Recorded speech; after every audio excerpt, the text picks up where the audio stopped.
Hello, everyone. Welcome back to another lovely episode of And Rolling. Woo! Maddie, woo! Woo! Woo! Woo! Good. I need some energy. Hey, hey, hey, hey! Woo! Yeah. Maddie, what did we see? We watched K-pop Demon Hunters. Yeah, we finally It's jumped our on the bandwagon. Our first rewind in a while. Well, didn't we? Wasn't there another? We were gonna record Zola as a rewind, and then we never did. Yeah. That's right. Which All we good. still can. I think we'll get to it. I'd at have some to point. rewatch it now. I know, and it is sort of like, do we want to rewatch that or no? I mean, it's a good movie. Yeah. Yeah. Spoiler, if we do it. It was good. I liked it. So, no, this was highly requested. Very true. Fan request. We've got to dedicate this one to Ryan. Yeah, he really wanted us to watch this like a year ago. A long time We've been ago. slacking. We have been slacking. It won an Oscar, Best Animated Feature for the Oscars. You know, I don't know if you remember that. Nope. Well, it did. So there you are. Yeah, and it won Best Original Song. That's not a shock at all. Did you hear that a sequel is happening? Oh, really? Wow. Shocking. And I wonder if Sony will retain the rights to it or renegotiate it with Netflix for a theatrical release. Huh. Wah, wah. That seems crazy. Did it only release on Netflix? It didn't have a Yes. theatrical? Didn't have a theatrical. That's crazy. Netflix had like a re-release before the Oscars for like a day. They were like, here you go. It was like a sing-along thing. Yeah. That was it. That's the only theatrical release that it's gotten. And like Sony just totally, I think that's like the last time, because Sony, this president of Sony was like, we're only releasing things in the theaters now. I think that was his, we fucked up moment. Mm-hmm. Like, because I can't remember, but I think it was something like an estimated loss of like 800 or 700 million for Sony or something like that. Like, it was an atrociously large number that they lost. So there you go. Do you want me to tell everyone what this movie's about? Yeah, go for it. Hell yeah. So K-pop Demon Hunters is basically, so it opens and it's like, oh, back in the day, demons were everywhere. They were so scary and it was scary. And these three women who battle demons have like a beautiful voice, and they make this protective layer, which I'm going to butcher this Korean, but it's like Hamun or something like that. I think that sounds right. Yeah, and I think it probably just means like barrier in Korean, because that's basically what it is. And they're like, through the generations, there's always been like a big musical group, and that musical group is what gives like the protective layer, because their voices are so beautiful and everything. And so that group is this group. And it opens to their, like, they have a huge concert to end the world tour, and they're running behind, and they're carb loading on their plane, and their producers or their like managers like, where are you guys? And they're like, oh my gosh, there's demons on the plane, and the demons have patterns. And they're like, that's how we know you're a demon. Like on their skin, like tattoos, essentially. Yeah. Basically tattoos. And so they like beat the crap out of them. They basically free fall skydive in and don't die, which is crazy. I mean, it's an animated movie, so like, you know. But they do a lot of stuff like that. Yeah. But they dive in, and then they sing a song, and they're like, oh my gosh, the barrier's about to be golden. And if it's golden, apparently the demons are locked forever. So they're like, guys, this is going to be it. And there's like three girls. One of them's like a hardcore rapper. One of them's moody. And the one has like, is the main character with like the beautiful voice. And the main character with the beautiful voice is like, I released the new song. And they're like, oh my God, why'd you do that? Now we have to work again. And they're like really excited to work. It's very Korean in that way. And they sit there and they're like, we're going to perform this song. And it's like hitting the charts and it's going crazy. Meanwhile, the Demon King's like, this is ridiculous. I need souls to become stronger. And this one guy's like, dude, what if we make a demon boy band? And he's like, that's so crazy at my work. What do you want in return? And he's like, I want my memories erased because I don't like hearing the voices. And he's like, dunzo. And basically, these girls, you know, they're going to perform their song live. But then Rumi, the main girl, you realize she has patterns on her skin. You're like, whoa, is she a demon? Apparently, she's a half demon, which was told to them by their instructor girl, who, like, is sort of important and not at all important at the same time. It's kind of weird. Yeah. I'll get into that. But she's like, if you make the barrier golden, then your patterns will go away. And she's like, oh, that's my main character motivation for this whole movie now. And basically, she starts losing her voice because she's half demon. And they go to this tonic place to try and get some stuff to help her voice. And basically the doctor's like, these are your character points. And they're like, oh my God, that's crazy. How do you know that? And then they're leaving and they see the demon boy band. And the two girls are like, oh my God, abs and hotness. That's so crazy. And then the other main girl's like, this is ridiculous. But then sees the main guy. She's like, oh, he's pretty hot too. And then they perform the My Little Soda Pop. And they do that. And they're like, oh my God, they're actually good. And then they start taking over. And they're like, holy crap, we got to make a diss track. So they start making a diss track. And as they're doing that, Rumi and the main guy, they like, there's a fight. And he realizes that she's part demon. And he's like, what? And so they start like secretly meeting, and she's like, oh, no one's ever gotten me like this before. You totally get me. And he's like, yeah, I've been through a lot, and like this guy's actually really evil, and my family in the past, like 400 years ago, was really poor, and I got into the palace, but then like I died and they banished them. She's like, oh, that's so mean. He like manipulated you. And basically they're like, as they keep going, she's like, guys, maybe the demons aren't that bad after all, and they're just like misunderstood. And they're like, girl, we hate the demons. Like, they suck. And she's like, no, but they're actually really chill. And it becomes such a big deal that they're like, no, we need to do blah, blah, blah, blah, blah. And so at the big Idol Awards thing, they're like, okay, this is our moment to win back the fans, and we have to perform Golden so we can fix the Hamun or whatever, and then we can fix it all. And I made a deal with the other demon boy that if he's outside the barrier when the Hamun becomes golden, then he'll be safe. And they're like, that's awesome. And so they start singing their golden song, and Rumi's like, oh, she's doing her solo thing, and she's like, I'm still shining, or whatever. That was a voice crack right there. That was really bad. You also like went real hick. Country. But she's like singing her song, and then some demons dress up as the other two girls, and they start doing the diss track, and she's like, guys, what's going on? And then they reveal that she's a demon, and they're like, oh my God, this is so crazy. What's happening? And they're like, you lied to us. And then they go away, and then the Soja Boys, they're like, guys, we're having this huge concert. It's going to be so epic. But it's really just a ploy by the Demon King so that he can get all their souls. And so they go and they get all their souls, and you realize that the main boy has been lying to the girl the whole time, and he actually like banished his own family from the palace and was like, I actually don't care about you guys. And he's actually a pretty bad guy. And they go to this concert, and they're like, oh my God. And Rumi shows up to her again, to the head lady, and she's like, I thought you said that this would all be fixed. And the girl's like, no, it totally will be. It's totally fine. It's chill. And she's like, no, it won't. I'm half demon. And then she shows up at the concert, starts singing, and the other two girls start singing. Everyone's in like a trance. Yeah.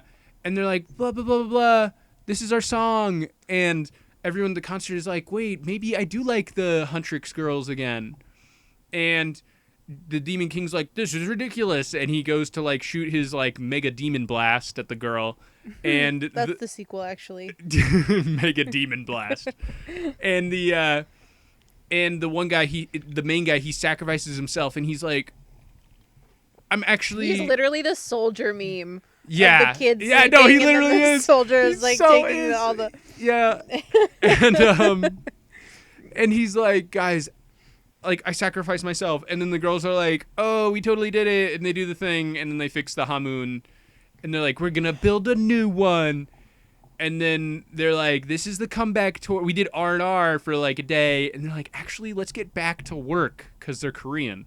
And Well, they see there 3 you little go. girls who mirror themselves, and they're like, this is why we do it. Yeah. And they are pulled back into their work, not just because they want to work, but because they see it Society told them to work. And they were like, impacting okay. little girls like themselves. Yeah. And that's pretty much the movie. And everyone's like, oh, we're accepting. And we don't have any barriers between us anymore. And there you go. Well, kind of like one big barrier between the world and the demons. Yeah, but between the 3 main characters, there's no barriers anymore. Yeah. And they go to the Yeah. They go to the spa. The bathhouse, and they're like, Yeah. oh, this is actually really chill. I love it. Oh my god. So there you go. That's the movie, guys. And I think that was a pretty succinct summary, if you ask me. I really nailed it there. Are you implying something about all the other summaries that aren't done by you? I'm saying that one was pretty good. It was also a tight 90 children's movie, so there's not a lot of like intricacies that you have to explain here. No. Girl half demon, demon bad, girl conflicted. Yeah. I think I'm going to preface it with this. Yeah. I feel like I'm going to start this off by apologizing to Ryan because I feel like he really loved this movie based on how he was talking about it, and I just kind of thought it was okay. I think that apology is twofold. We love you, Ryan. We love so much. Yeah. We didn't maybe love this movie. I feel like it was fine. I feel like it's kind of like when we saw Warfare and we were like, yeah, it was good, and Ryan was like, it's a 5. And I was like, that's the best movie I've ever seen. Yeah. Yeah. Exactly. Yeah. So it's all good. It's chill. Yeah. That's the whole point of this podcast. Yeah. But Ryan, if you have some feelings about it, let us know. Dear Maddie is always available to you. Yeah, Dear Maddie's always available, and you can also write a very angry comment into which people can reply, so we can start some controversy in the comments to get us engagement. He keeps trying to have controversy. And because I just want everyone engagement. to get along. It drives and engagement. I just want us all to be friends. Sorry, I want people to listen to us, babe. Oh my god. So, anyways, what did you like about this movie? Not a long pause after you asked that. I liked several things. That's such a political answer right there. I think like it was just kind of cute. Like I liked the girls. I didn't. There's so much set up into like what the problem is, and then everything is resolved so incredibly quickly. I think that I like movies where if it is going to be about the friendship, then there has to be more of a way of getting them back. Like that needs to be bigger for me. And so just to have her come and sing and then them sort of fall out of the trance and join in wasn't the big dramatic moment that I wanted for them. And I know you asked what I liked about it, but like I really did like the girls. I liked the manager. I liked the tiger. What's the manager's name? Bobby? Billy? Something like that. Whoever. Mm-hmm. I liked the manager. I liked the tiger and the magpie, and I liked the whole kind of like really steeped in Korean mythology and culture. I thought that was really cool. It felt very different. Yeah. From kind of like the typical, I don't know, Disney, and also felt different from like the Ghibli, which would make sense because that's Japan and not Korea. But just in terms of like other sort of like anime type things that I've watched. Yeah. Speaking of anime things, how do you feel about the animation style in this movie? I didn't like it. I hate It Sony Pictures' new animation it style. It looks drives me to bananas. me like it's AI, which I know just means that like this was actually something I was going to bring up, but then you asked me what I liked about it. It looks like AI, which I know just means that people have fed AI this movie course, and yeah, other yeah. things, and so AI is basing it off of that. But I can't look at it now and not see AI, Well, which is very sad, and I'm bummed yeah. by that. But Yeah. like the truth of it is, I think it's really funny when so like this movie is the same as the Spider-Verse movies and the new Goat movie that came out, which is all by Sony Pictures, where they do an every third frame animation style, which is the same as anime. what does that mean? Every third frame. So usually in animation, it's every other frame is a new image, basically. Oh. And this one they do every 3 frames because it cuts down on animation How time. much you need, yeah. Right. So it cuts down on cost, cuts down on animation. That's why Japanese animation like pumps shit out so fast. They're just like boom, boom, boom, boom, boom. Is Ghibli like that? Uh-huh. Yeah. I don't feel like they pump stuff out very fast. Well, like in comparison to like American movies back in the day. Is Avatar done that way? Uh-huh. Yeah, it's done with Really?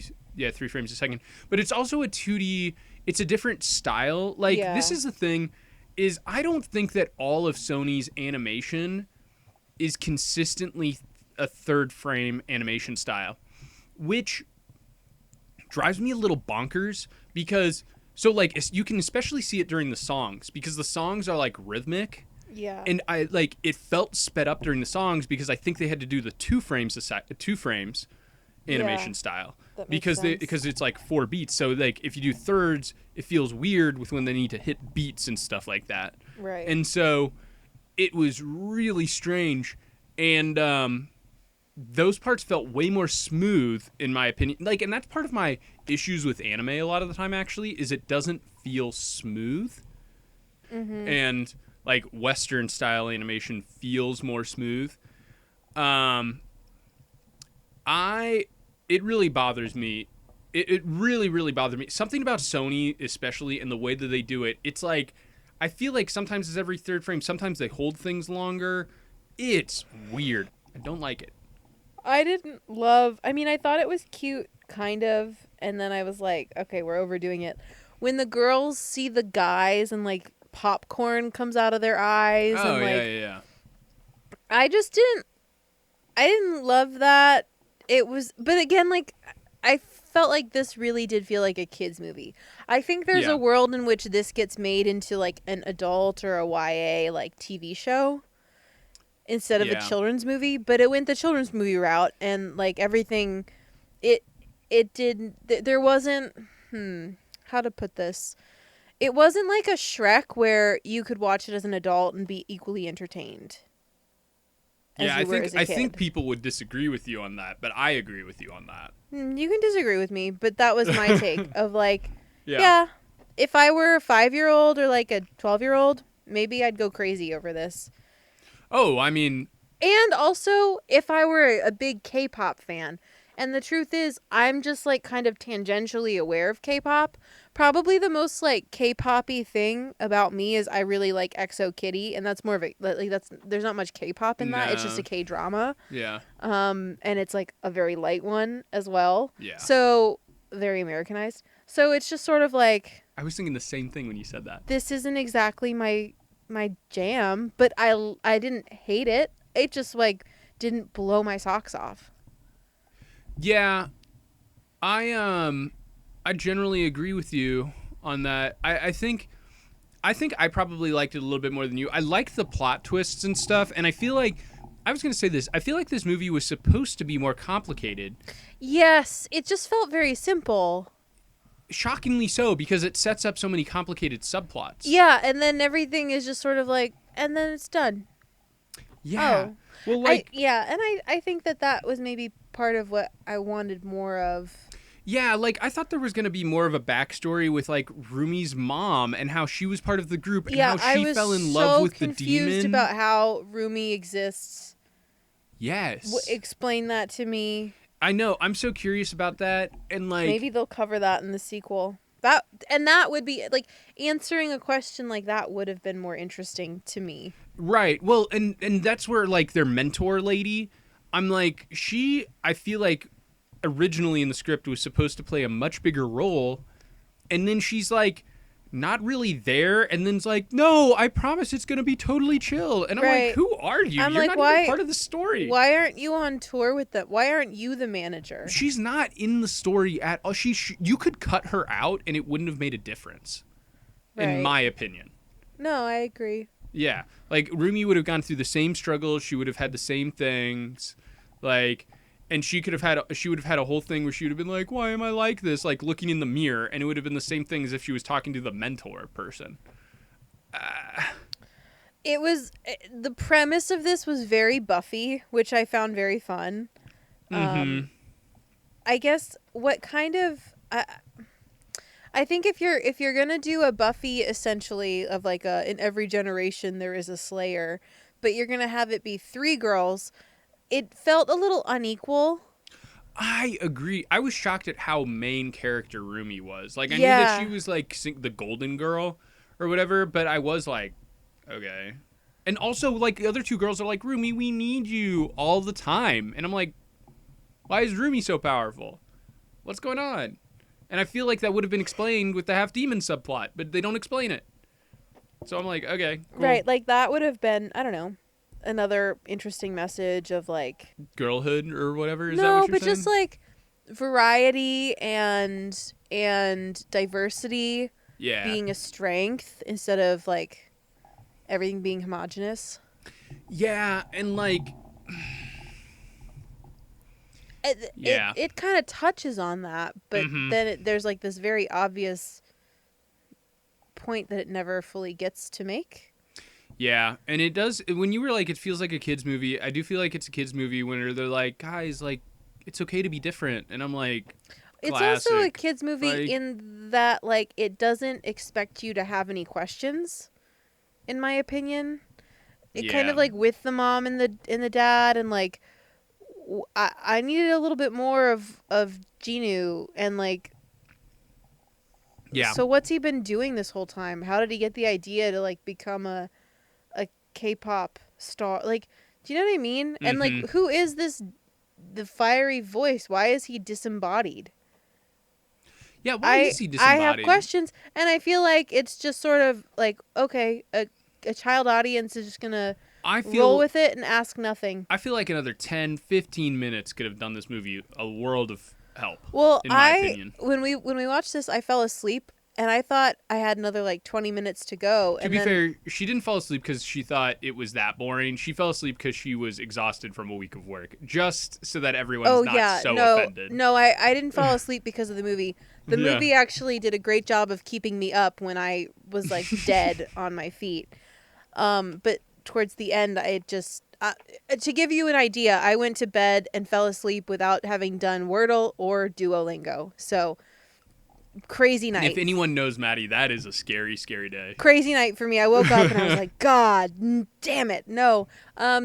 So I fell asleep. I went back the next day and I was like, oh, I'll finish this. Thinking I had like 20 minutes, a half hour maybe. No, I missed the last 5 minutes. If I had just hung in for 5 more minutes, I would have seen it all. But truthfully, where I fell asleep, I thought that there was going to be a lot longer, you know. Yeah, no, because it to sets be awake, it up that and I way. simply couldn't. Yeah. I maybe could have held out for 5, but not 30 minutes. Yeah. I mean, I agree. The yeah. You know what I did like about this movie? I did enjoy the message. I thought the message was good for children, even though it's a little simple, you know. But like, I'm not looking for anything super deep in a kids movie, generally speaking. I think it did a good job of like blending a little bit of like a real threat with not being too scary. I will say this. I felt like the tension in this movie was really good for the most part, where I was like, oh, the stakes are high until like that last the third 10 act. minutes. The third act, I was kind of like, okay, like I know what's going to happen now. And like I kind of liked The Secret and everything, and when The Secret's exposed, I'm like, okay. And like when The Secret's being exposed, I'm like, I get it.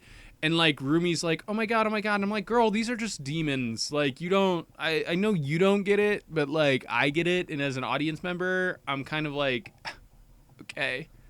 Oh, you didn't like how that went down? The big reveal? I understand why it went down the way that it went down, but I was like, it's whatever. Like they made it really emotional, and as an audience member, I was like, saw it coming from a mile away. I felt like they didn't handle any of the stuff of like, okay, Rumi in that moment is thinking that her two best friends are like out to take her down on stage. And it never addresses like the two best friends being like, we would never do that to you. And kind of about how Rumi is projecting her own kind of internalized hatred and assuming and then it does have them shun her, which kind of sucks because I think it would have, Not only do they shun her, they literally draw weapons on her. Which and I'm is like, crazy whoa. to me. Like, well, but it goes back to the thing where they're like, we hate demons. And I'm like, calm down, guys. Like, in some ways I am like, okay, you are like a little extreme. Like you've bought into you've been sipping the Kool-Aid for so long that you're just like, yeah, they're scum. I'm like, whoa, personally. Yeah. Yeah. I guess I just would have liked it more if the message there had been like just in some ways a big miscommunication, but then like a thing of we would never do that to you, and like having to just sort of reckon with how much of this is perceived versus real. And I was sad that they made it real. Yeah, I felt like, I know what you're saying. Like when they meet in the hallway, I felt like it could have been like, we would never do that to you. Why are you lying to us? And they still leave her. Like everyone is upset because Right. of a different thing. And for them, it's like, you didn't trust us enough. Like you thought we were going to be these awful people. And for her, it's like, I'm, really scared, and like you have been saying all this stuff about taking down demons and how they're, so horrible. There's no redeemable quality. I just feel like that would have maybe been I feel like you could fairer and less main character. Yes. Yeah. I was like, oh, this is like a main character thing. And I feel like, I mean, I'm also not in the K-pop world, but I do feel like for a lot of the K-pop worlds, there is like a main character thing. I mean, you see it in like boy bands here in the States too, like Harry Styles for One Direction, Justin Timberlake, stuff like that. Like the main syndrome. I will say thing. Maybe I am too close to the One Direction. One Direction had like, I'd say 3 mains, and it's Harry, Zayn, and Niall. You think that Louis was? That's so mean of you to say. That's fine. Yeah, in my opinion, Louis and Liam, may he rest in peace, were secondary. I forgot he died. Secondary members from One Direction. That he like took a bunch of drugs and jumped out a window or something. Yeah. Yeah. Crazy. No, that was a big day. That was a wild day. Sorry for laughing, everyone. Yeah, sorry. There's some. I know I got some hardcore fans here listening. My apologies, but yeah. They might be also up in arms about what I just said, but that was how, being on the outside somewhat and perceiving the band, I felt like there were 3 main ones. Harry and Zayn were like number 1, number 2, and they would flip flop. Well, and outside of, now that the band is done, I think Harry is clearly number 1, but in the moment, I think it was... As someone who was really outside, it always seemed to me like Harry was number 1. So... You heard it here first. Matt's a Harry girl. Yeah. But, yeah, I was like, maybe we're leaning too much into this and not giving a fair cut to the other girls in a lot of ways. I did find it really funny when they were like, when they're like interviewing all the Korean fans and they're like, she grew up in this crazy place called Burbank. I'm like, okay, Like that's like Yeah. sure, guys. Yeah. Like, and I think that Sony Animation Studios is based in Burbank. I think that's the reference, but you know, Yeah, I think so. yeah. There you go. So, but I don't know. Do you have any big themes or thoughts or anything that you want to add or whatever? I mean, I've seen. I was really surprised at how many of the songs I had heard because I knew that like the Oh we're yeah. going up up up. I knew that one was K-pop. I did not know that the My Little Soda Pop. My Little Soda Pop. Yeah, I didn't know that was from here. Yeah. Or the This Is What It Sounds Like. Or as it looks like, I don't know. Yeah. Whatever it is, that one. Yeah. I didn't know that was a K-pop Demon Hunter song. Mm-hmm. So I was just sort of like, oh, I know this song, or like I don't know. And you've seen, well, I've heard it. You were also like, oh, these people on TikTok have done this choreography or whatever. Yes, yeah. Like I Yeah. had seen people on TikTok. Most recently, I've been seeing the Olympic trio of female skaters doing this, and that makes sense. yeah, That makes sense. I mean, it was cute. I think it's interesting the color palette of this movie. I was like, cool, a colorful movie finally here a little bit. I liked the way that they did the whole kind of magic. Yeah. And how it sort of, there's so much. Okay, this is gonna be like a nerdy deep dive, but there's Nerd. yeah, music is so clearly math in motion, and I really liked how that was sort of like depicted in the way that the Hung Moon was illustrated. I was gonna say, I actually think not problem, but like this movie has some really catchy lyrics and everything, and it is like so simple that I'm like, oh, it is so clearly music theory stuff. Like when they're with the like, we're gonna be glowing, we're gonna be golden, oh, and they're like almost there to the tonic, but then they don't get it. Yeah, and then they're like, oh, and then it goes down again, and then it goes back up, and then we're almost there, and then we're not, and it's like, oh, and then finally, yeah. Yeah. So, and then they have the key change, and you're like, whoa. No, it's yeah. It's very like I think it's good, right? Like it's catchy, it works. But yeah, if you're looking at it and thinking about music theory, it's very exactly what you would expect. It reminds me, there was that TikTok song that went viral that was the Korean girls about the boyfriends. Do you remember that song? No. Why can't I think of it? Hold on. It's the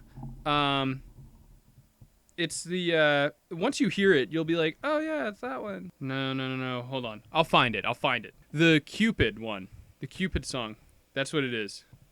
The Cupid. Uh-huh. My TikTok algorithm is going to be so screwed up because of all the crap I've been searching up now. They're going to be like, what? You love this song. Romantic all the time. This one.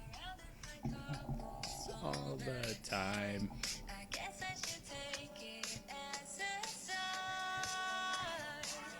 Why?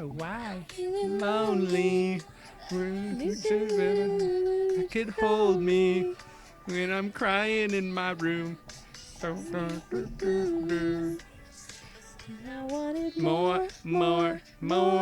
I give a second chance to Cupid. Oh. See, that one. It's kind of like that. Yeah. I know that song.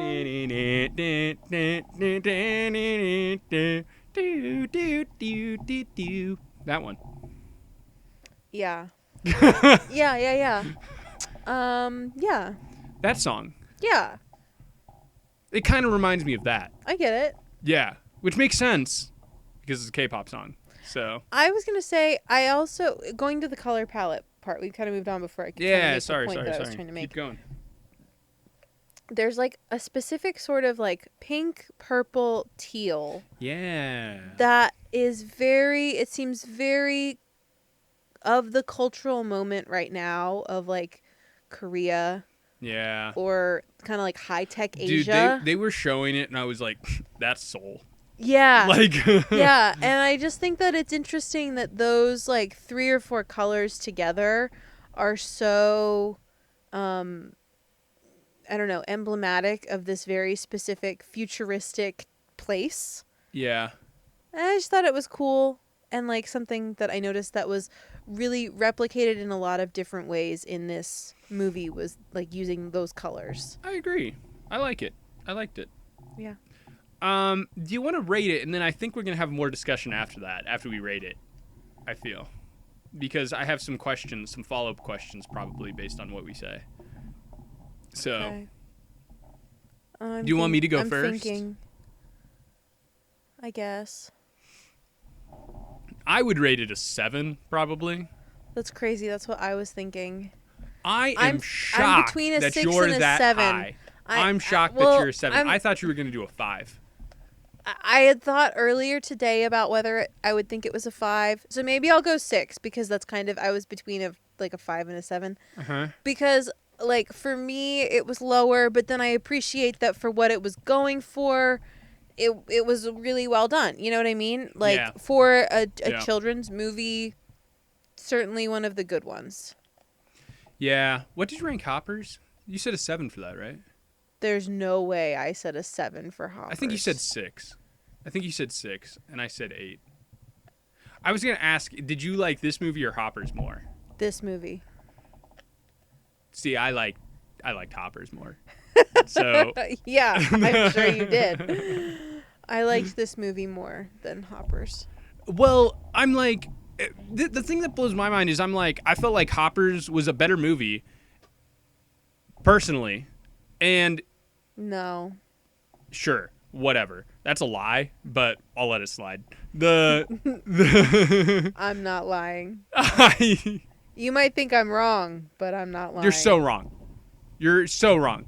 The Hoppers was a better movie, but it's done a quarter of what this movie probably would have done in the box office. Like, this movie could have easily hit $1 billion in the box office, you know? And yeah, I'm just kind of like, okay, you know,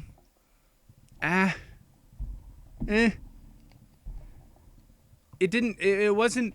I think it's that third act really killed it for me. It just wasn't that. Yeah, I was interesting. really vibing, and then it kind of tapered off. I felt more things in Hoppers. Like, I was kind of like, oh, like, I felt really bad for George and all of that stuff. And, like, I really wanted things to work out for them. And I felt more of an emotional, like, oh, no moment in the third act in Hoppers. And in this one, Let me I was just like, say, ugh. Hoppers felt like twice as long as this movie. What? We were in that theater, and I was like, why did the Lord stop time? You are crazy. That's insane. That's an insane take. We can hate on Wish all we want. That's a bad movie. Hoppers is not bad, and you're acting like it's on Wish's level. That's insane. I'm not acting like it's on Wish's level. I am acting like it's maybe on Moana 2's level, and that I stand by. What? No, it's not. Yes, it is. It's not. No, Moana 2 was a disjointed mess the entire time. Yeah. Hoppers was disjointed? In my opinion. That's insane. That is wrong. That's so wrong. That's insane. That's an insane take. It actually Lock me followed. up, It had an baby. ABC point. Moana 2 had 6 ABC points because it was supposed to be a TV show before that shit came out. So, there you go. That's insane. That's insane. You're insane. I married an insane woman, everyone. That's where we're at. That's crazy. Oh. Okay. Anyways, I'm shooketh. Shooketh. So yeah. I guess that's our first like hot take. That's no. Don't include me in this shit. Don't be like, that's our first hot take. That's your first hot take. That is yours. That's not mine. Let's clarify. Let's clarify right now. No way. Ugh. All right.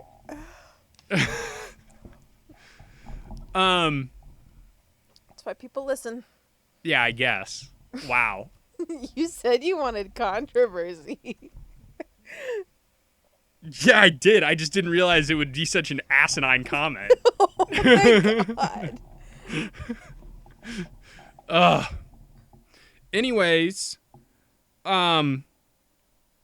Okay, get over here, because it's crazy. It's crazy that you're like on the face value of it, they named a movie about beavers hoppers. Explain that to me. okay, That is so stupid. I will concede the name Hoppers. It is so, I will concede the name. so stupid. I'll concede the name And Hoppers, then- but the actual then- structure of the movie. The whole thing about Jerry and like, okay, I was talking to Cliff, shout out Cliff, and he was like, actually being a civil engineer, that whole thing, that whole structure would not have been very disruptive to the wildlife, and they wouldn't have had to move them at all.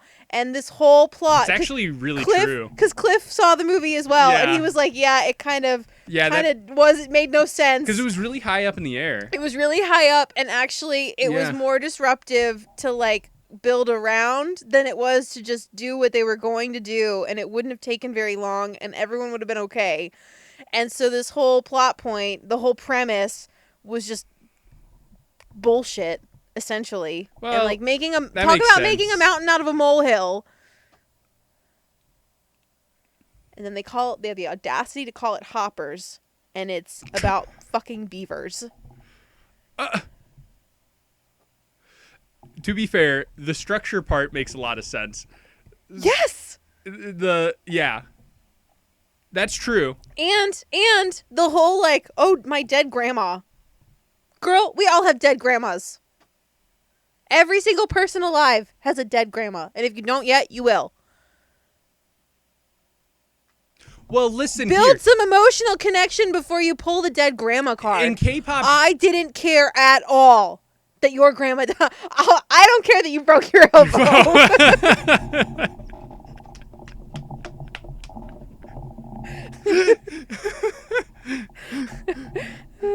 Oh my god. Well, okay, listen. But your nitpicky comments are the same bullshit where it's like, oh, they skydived without a parachute in K-pop Demon Hunters, and like they can pull like swords out of their ass or whatever, and it's the same thing. And The K-pop Demon Hunters is fundamentally built on the idea that there is magic inherent to the universe. I'm sorry, Hoppers is talking about how you can somehow transfer your consciousness into a robot animal and understand them. It's sci-fi. It is not. Yes, it's not it at all. is. It's an animation. It is a fantasy. Are you saying that all animation is fantasy? Pretty much. Get out of here. Pretty much. That's your hot take. There's no sci-fi animation? I'm not Walk me through that one. I'm not saying that there's not animation that can be sci-fi, but I'm saying that children's animation is all fantasy. Let me just add in the addendum there. What are you talking about?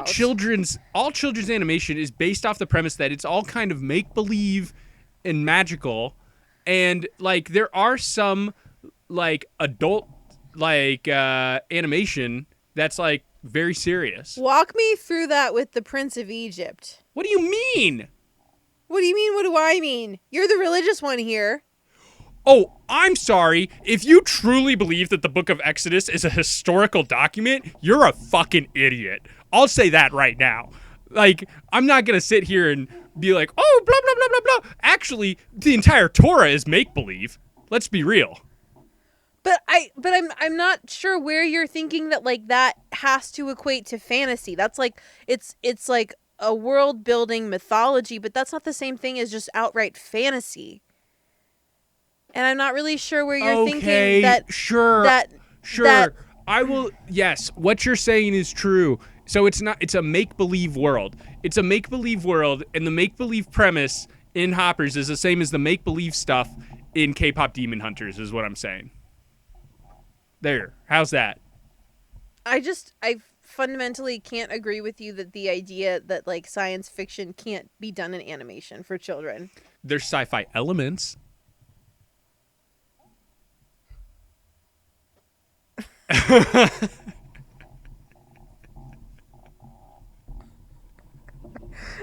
Imagining this like TikTok weird world.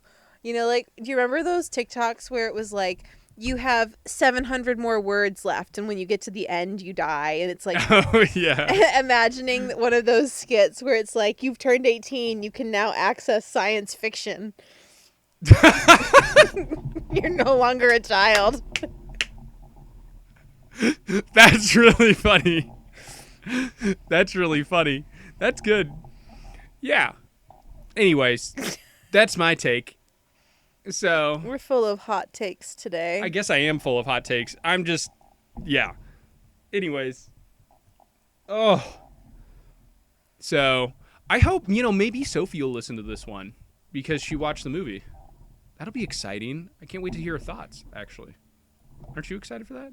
Yeah. I'm excited. Yeah. I can't wait to get new listeners. It'll be so cool. I think Sophie will hear about this. I don't know that she'll listen. And She that's might. and that's okay. She might listen. She might. She might listen. But she might not, and it's okay either way. Yeah. Sophie can do whatever she wants. And she I'm will. saying. She knows that, and she will. So, anyways, There was a lot of discussion apparently about this being a like very queer coded movie, and it being like very similar to a coming out story. What do you think? I fundamentally disagree with that entirely. Really? Because the creators came out and said that they were very intentional about making it like very queer coded. Then why did they make it a straight romance? And that is such a good question. That's my question. I don't have an answer to that one. That's what they can say that. I mean, they can say that all they want, but that was, if someone hiding who they truly are inherently just means that they're gay somehow, then that's a fundamental misunderstanding of human nature. I don't think that it's saying that she is gay. It's more like they're recognizing that it's a very, like, the theme of hiding oneself is very akin to coming out. And it can easily be read as that kind of story. Okay, then in that sense, I guess I disagree. I don't view this as a fundamentally gay or LGBTQ film, I guess. Yeah. Like, that is not at all the vibe, in my opinion. Yeah, I mean, I don't. Yeah. I just thought that was interesting. So I can see the correlation. I can see what they're saying. I can see how they're like, oh, like gay people and LGBTQ people like have to hide themselves, especially in a community that takes heteronormativity so strong, such as the Korean and Japanese culture and like kind of East Asian culture in general. Like they take that very seriously. So I could see where that could be the case, but I could also see where someone has not that and just get just as much value from it, Yeah, it's not The Matrix, you know what I mean? Where it's like fundamentally like a transgender story, Yeah.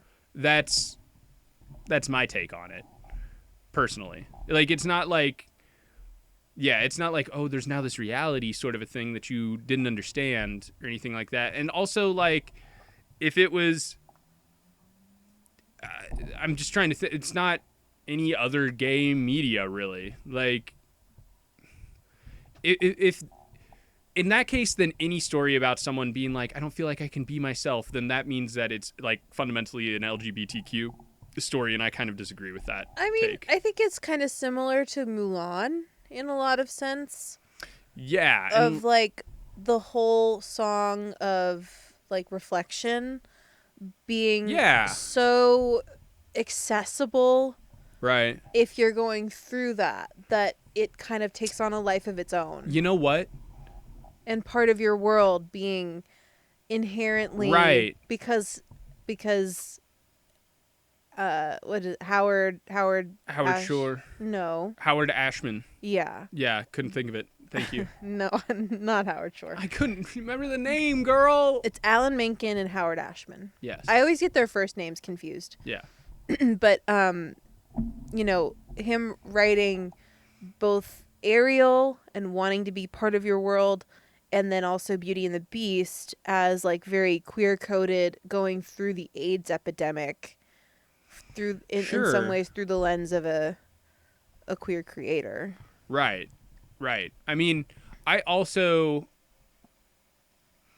just feel like that's too. I agree with what you're saying. I also feel like them being like, oh, it's like fundamentally, like if someone were to say it's fundamentally a queer story, I just feel like that's exclusionary in a way that it doesn't need to be. Like I could easily see where women in patriarchal, like heavily patriarchal societies, I mean even women in American societies and stuff, would feel like, yeah, I'm not seen, like I'm not heard, you know, and they could be super straight. So I don't know. I just like, that's my take on that. I just feel like that's an exclusionary take, and I kind of disagree with that, you know. I don't know. I'm not saying that it's not inclusive of the LGBT community and all that stuff, but I just feel like saying that it's fundamentally queer is exclusionary to the point that no one else can really have an opinion on it. That's kind of how I feel about it.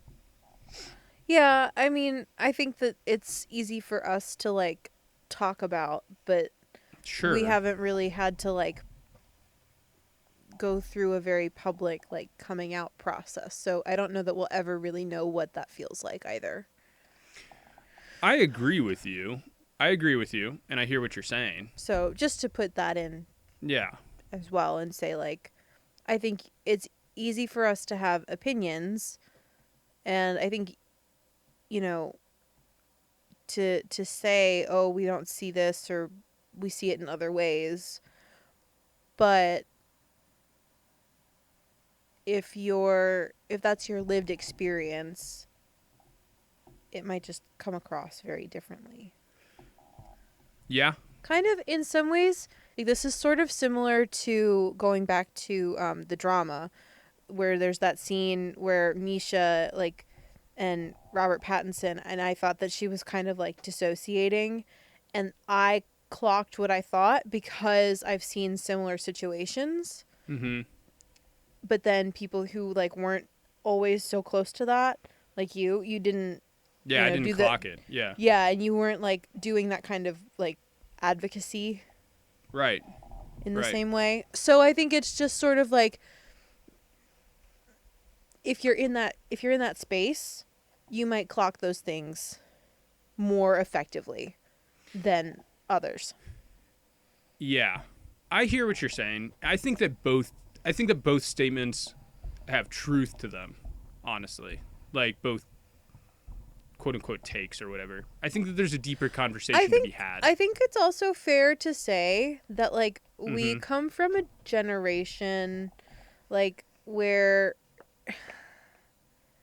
like I don't remember the first time I learned about transgender people, but it wasn't something that like I grew up knowing about, you know, like that was kind of a revelation in the way that like that, you know, gay people weren't, because growing like in preschool, like a kid I went to preschool with had 2 moms and like we were friends with them, and like we've always been around gay people, but I couldn't necessarily say that I've always been around trans people or that I knew I was around trans people.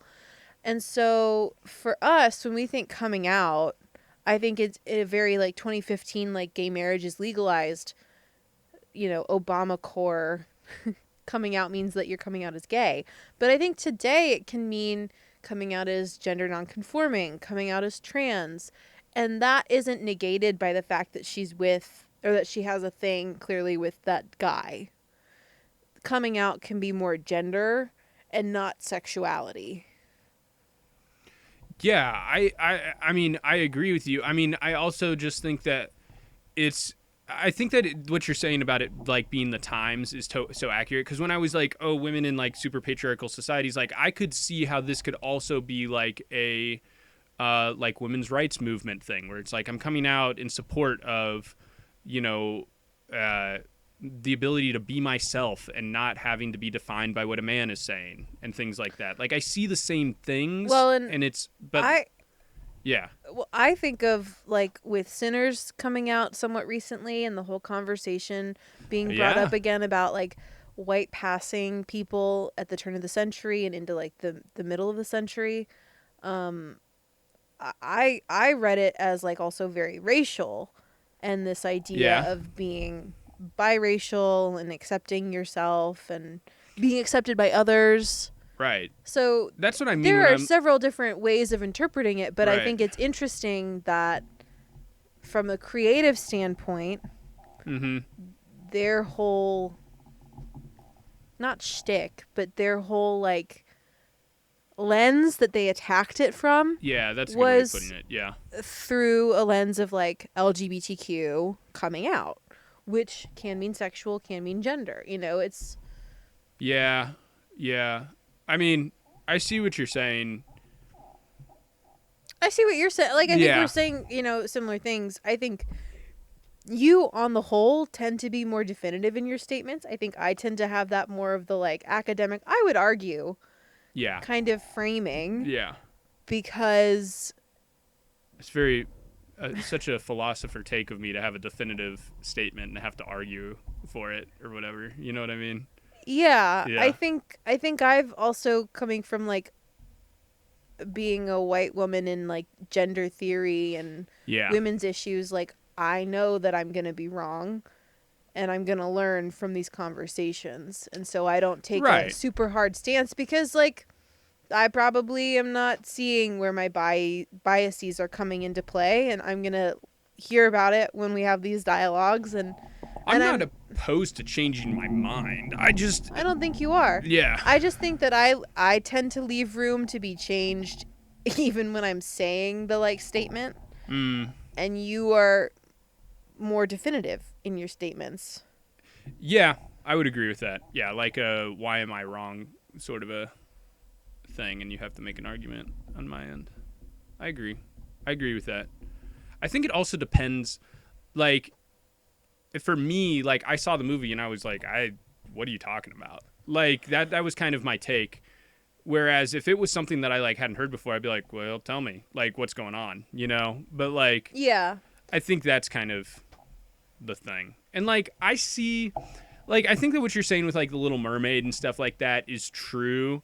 I would also argue there, like, what you're saying where it's like that's the lens that they attack it from is true, but also he's like, I would probably argue that, like, Howard's not like, well, that's like not inclusive or something like that. No, you know what I mean? no. Yeah. I think though, like, I think that what you're saying is true with the lens thing. Like, that's the lens that right. they attack it from. Yeah. Right. So that's all I'm saying. It's interesting. I think it's one of those things where the personal, when you're putting it into your art, this is kind of true of just songwriting in general.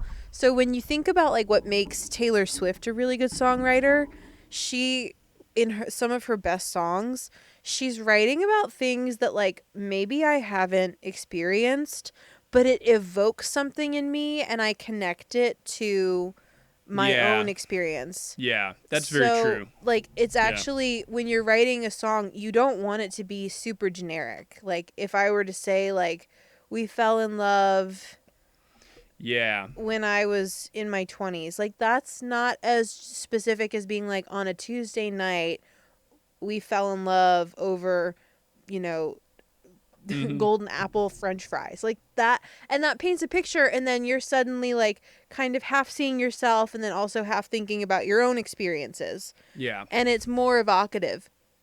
And so when you're thinking about, like, putting the personal in art, a painter can go and look at a landscape and paint it, and I'll look at it and I'll think of a completely different landscape, but one that I've been to, and I'll like it so much that I'll buy it because it reminds me of my own thing, even though I've never been to where that picture was painted. Yeah.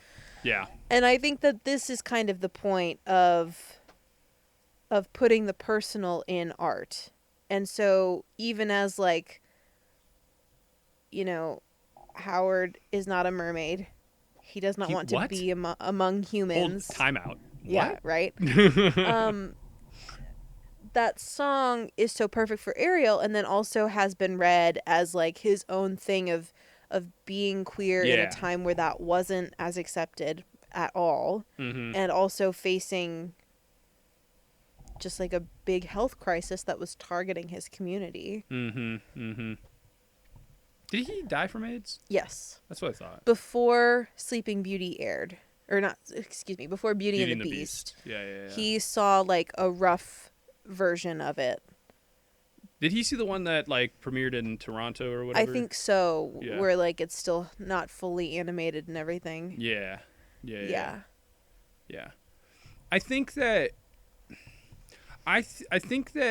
this is where I maybe, because I agree with what you're saying, and I'm kind of like, if that's like, kind of like, if that's what they had in mind, it felt too generic maybe for me, you know, and maybe that's kind of where the movie falters, like, because I was kind of like, this was my thinking the whole time, is where you were like, also when you were like, this could be a kid's movie, I was like, I could see a child feeling like they don't belong because their parents are like really demanding or something. Like, that's kind of the vibe I was getting. Oh, like her surrogate mom. Yeah. Had a lot of expectations. Yeah, and I was kind of like, okay, sure. Like, I could see how a kid, you know, like where a family could be like, you know, we're poor, but you can't let anyone know that sort of a thing. Maybe, or like something like that, where I was like, this is a children's movie, you know, and it's like maybe a little too generic in that sense. And maybe that's why I like fundamentally disagreed with you with that, you know? Yeah, I don't know. I mean, like, I don't think that they intended to make Rumi a queer character. I think they were just like, her journey is can be read as a queer journey. But, you know. Which is true. I agree that is true. That's I agree with that. I do agree with that. Anyways. Yeah. That's K-Pop Demon Hunters. We'll leave you with some thoughts, everyone. How's that? Always do. Always do. Let us know what you thought, because I know you've seen it. I know you've seen it. Don't lie. And if you haven't seen it, you've heard of it. So let me know what you think of it.